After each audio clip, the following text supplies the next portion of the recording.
Brittany Gatchell. How does Scientology view sex? My question is if shame is associated with sexual activity in Scientology. How open are Scientologists to sexual exploration and knowledge? From what I've pieced together from what you've said in the past, Scientology's views on sexuality seem limiting and rigid, not to mention their view of LGBTQ+. Yeah, limiting and rigid would be good descriptive words for Scientology's views on sex, especially now, especially since, I guess through the 80s, 90s, and now, where, as I've mentioned many times, they kind of really clamped down. In the 60s and 70s, it was a much looser thing. There were not rules and regulations a whole lot about how people conduct themselves and when it comes to sex.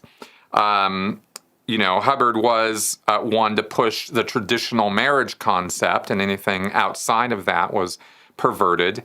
While, as my last answer, Hubbard was a serial philanderer and, just a total dog.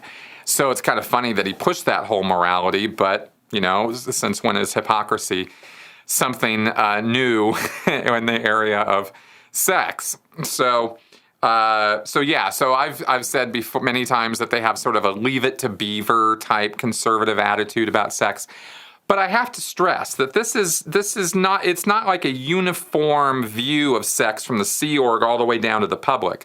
There are public Scientologists who, have all their copies of sex manuals and toys and this and that, and they don't really have a big thing about it, But they are limited to the degree that they know that at some point in their life, probably sooner than later, because of the way Scientology auditing works, that they're going to be in security checks, confessionals, where they're going to be expected to answer sharp and pointed questions, deeply invasive and personal, about any aspect of their life, including their sex life. And if they are asked about things, and they don't particularly think there's anything wrong with masturbating or using toys or other positions or whatever it is that they might, whatever their kink is or their practices, if they're into that stuff and they really don't have a thing on it and they really don't think it's that big of a deal, then it's probably not even going to register on the e-meter at all.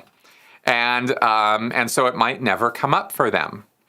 Okay. If they have some twinges of guilt and doubt and feel a guilty conscience, then they're going to feel compelled to have to talk about it in their sex checking, which means they're then going to feel like that's something they shouldn't be doing, and that's how the control works. Okay, so, and that's a big part of it. I mean, really, that whole little thing with the confessionals is all by itself this wonderful control mechanism. Then when you add the guilt trips that the ethics guys put on you, because in some kinds of sex checks, you have to go see an ethics officer afterwards, and they have to go over with you a report that gets written about what you confess to. And so they're privy to all the dirty details of what you've confessed. And of course, in the sex check, they get time, place, form, and event. They get all the juicy details of what you've been up to.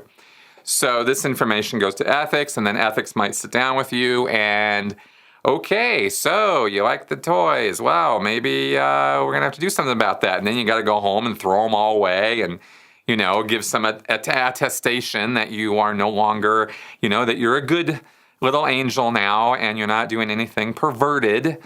And that's kind of how it works, for the public. At the Sea Org level, there isn't really any question about whether it's okay or not, right? Nobody in the Sea Org has toys. Nobody's into sexual variations and all that, people's sex life, when it comes down to actually being in the bedroom, they are left alone and they're private, but that whole confessional thing is always present.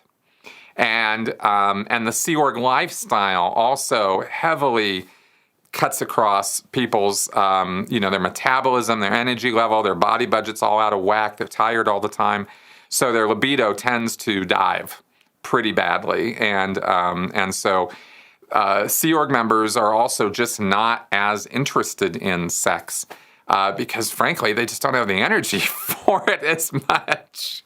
Now I know I'm not saying that that's everybody, and I'm just saying nobody in the Sea Org ever has, doesn't ever have sex. That's not what I'm saying at all. I'm just saying that on a long-term chronic level, I think what I just said is you're gonna find that's true, that Sea Org members are so exhausted most of the time that sex isn't the first, second, or even third thing on their mind when they go home at night. So, all right. Hope that gives you some data about this. Feel free to ask me anything more about it.